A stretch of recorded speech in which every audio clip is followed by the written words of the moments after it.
노인을 위한 열차는 없다. 노인 지하철 무임승차 두고 연일 논쟁. 이준석 개혁신당 대표가 18일 65세 이상에게 제공되는 지하철 무상 이용 혜택을 폐지하겠다는 공약을 제시했다. 당연히 노령층을 대변하는 대한노인회가 발끈하며 비판의 목소리를 높였다. 김호일 대한노인회장은 22일 서울 용산구 대한노인회 중앙회에서 기자회견을 열고 공약을 즉각 철회하고 1,000만 노인에게 사과하라며 격분했다.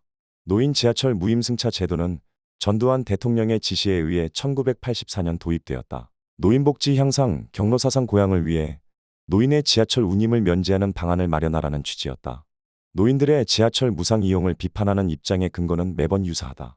65세 이상이 20%에 육박하는 초고령 사회로의 진입, 무임승차에 따른 천문학적인 비용, 지하철 적자의 주범 등이 폐지를 정당화하는 레퍼토리이다. 얼마가 되었든 이들 세대의 지하철 무상 이용이 부담을 주는 것은 사실이다.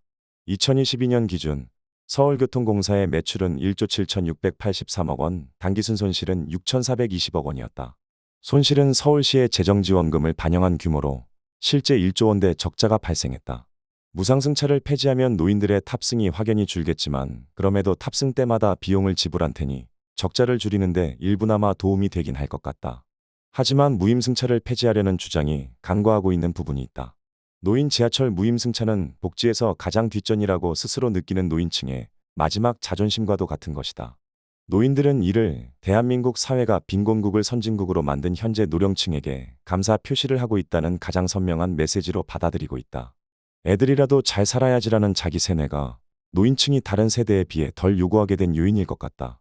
하지만 내 것까지 뺏어가 하는 생각이 그들 마음속에 자리 잡는 순간 노인층의 요구는 걷잡을 수 없을 만큼 폭발할 것이다.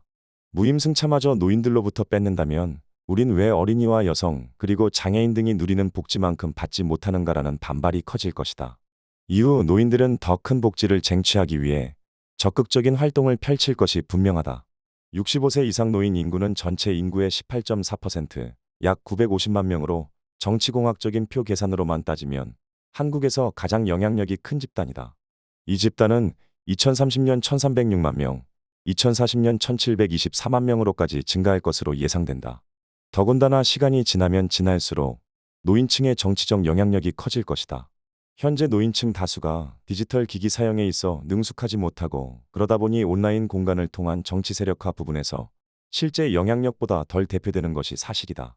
하지만 현재도 강력한 목소리를 낼 능력과 의지가 충만한 40, 50대가 65세가 되는 시점이 다가오면 상상하기 힘든 정치적 영향력을 발휘할 것으로 짐작된다.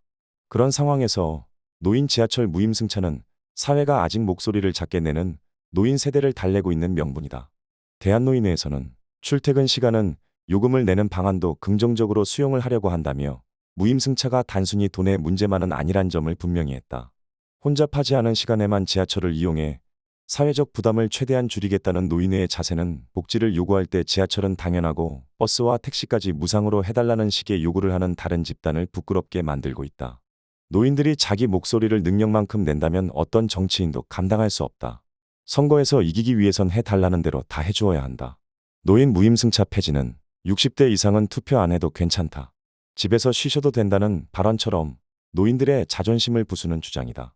노인으로부터 요금을 받는 순간 부서진 자존심보다 더 큰 보따리를 내놓아야 한다는 점을 명심해야 한다. 이준석 대표의 지지 기반은 20, 30대 남성 청년이라고 한다. 이들의 마음을 잡으려니 그들 구미에 맞는 말을 하는 것도 이해된다. 이 대표는 노인 무임승차 비용은 미래 세대에 전가되고 있다며 이제는 정치를 하면서 표가 떨어지더라도 올바른 이야기를 할 것이라 말했다. 또한 개혁신당은 앞으로도 논쟁적이면서도 30년 뒤를 바라봤을 때 옳은 선택, 부끄럽지 않은 선택을 하겠다고 강조했다. 하지만 30년 뒤면 지금 이 대표를 지지하는 세력도 노인이 된다. 대중정치인으로서 인기에 영합하는 것이 비난할 소재는 아니다. 하지만 국가 지도자를 꿈꾼다면 세대를 아우르는 넓은 시야로 세상을 바라볼 수 있는 능력을 갖추고 있어야 한다. 지금처럼 넓게 보지 못하고 무책임한 혐오 정치로 정치를 지속하는 모습이 썩 달갑게 느껴지진 않는다. 이 대표가 30년 뒤에도 정치판에 남아있을지 모르겠으나 30년 뒤에도 말을 바꾸지 않을 만한 공약을 제시하길 바란다.